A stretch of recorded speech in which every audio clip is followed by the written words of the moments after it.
الحمد لله نحمده ونستعينه ونستغفره ونؤمن به ونتوكل عليه ونعوذ بالله من شرور أنفسنا ومن سيئات أعمالنا من يهده الله فلا مضل له ومن يضلله فلا هادي له ونشهد أن لا إله إلا الله وحده لا شريك له ونشهد أن سيدنا وسندنا وحبيبنا وكريمنا وشفيعنا ومولانا محمدا عبده ورسوله صلى الله على النبي وعلى آله وأصحابه وأتباعه وأزواجه وذرياته أجمعين.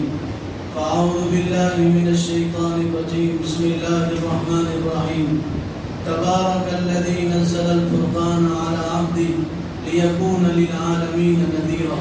وقال النبي صلى الله عليه وسلم: القرآن غنى لا غنى دونه ولا فقر بعده، او كما قال علیہ الصلاۃ والسلام. اللہ تعالیٰ نے ہم گنہگاروں کے ساتھ کرم کا، شفقت کا، محبت کا، عنایت کا معاملہ کیا. اس نے بے حیائی کے اور بے دینی کے زمانے میں مدرسہ عبداللہ ابن عباس کے سالانہ اجلاس میں حاضری کی توفیق عطا فرمائی. دعا کیجیے اللہ تعالیٰ ہم سب کے حاضر ہونے کو، جمع ہونے کو، جڑنے کو، مل بیٹھنے کو، سننے سنانے کو قبول فرما لے. اور دعا کیجیے اللہ اس اجلاس کو ہم سب کے لیے مغفرت کا بہانہ بنا دے اور بخشش کا سبب بنا دے. اور دعا کیجیے یہاں سے اٹھنے سے پہلے اللہ ہم تمام کو اپنے نیک بندوں میں شامل کر لے. اللہ اپنے بندوں سے بے پناہ پیار کرتے ہیں. اس کے پیار اور کریمی کے ذریعے ہم اس کے پاک بارگاہ میں حاضر ہوئے. اللہ اپنے بندوں سے بے پناہ محبت کرتے ہیں اور بے پناہ پیار کرتے ہیں.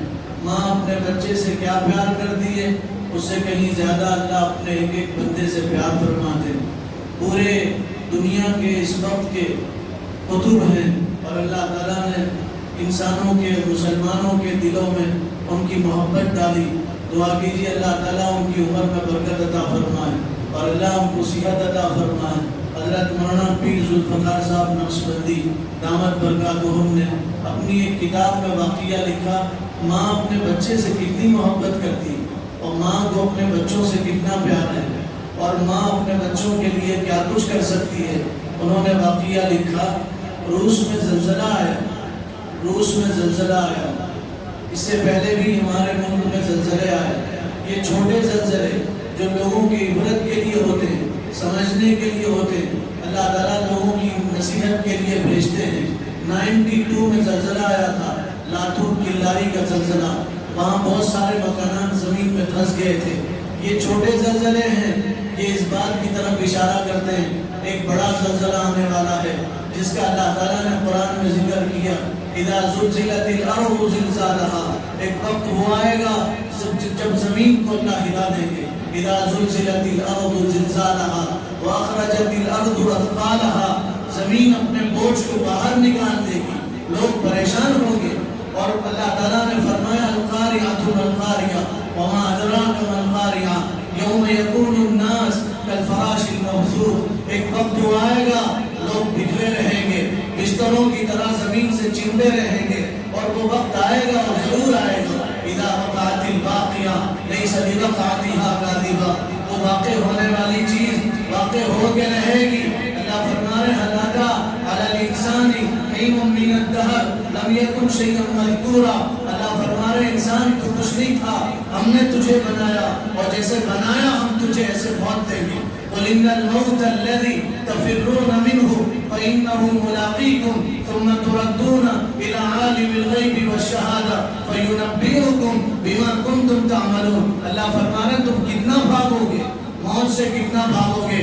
موت آئے گی، تمہیں دبوچے گی اور اپنی آغوش میں لے لے گی اور موت اپنے پنجے تم پہ گاڑے گی اور ملک الموت آئے گا اور تمہارے جسم سے جان نکالے گا اور روح قبض کرے گا. لوگ تم پہ ماتم کریں گے، تمہارے انگوٹے باندھ دیے جائیں گے، تمہاری آنکھیں بند کر دی جائیں گی. پھر تمہارا کفن جو بازار میں بکنے والا تھا وہ تمہارے لیے خریدا جائے گا اور اس کفن میں تمہیں لپٹایا جائے گا. پھر وہ گڑھا جو تمہارے لیے کھودا گیا اس میں تمہیں ڈال دیا جائے گا. اللہ فرما رہے ہیں کل من علیہا فان،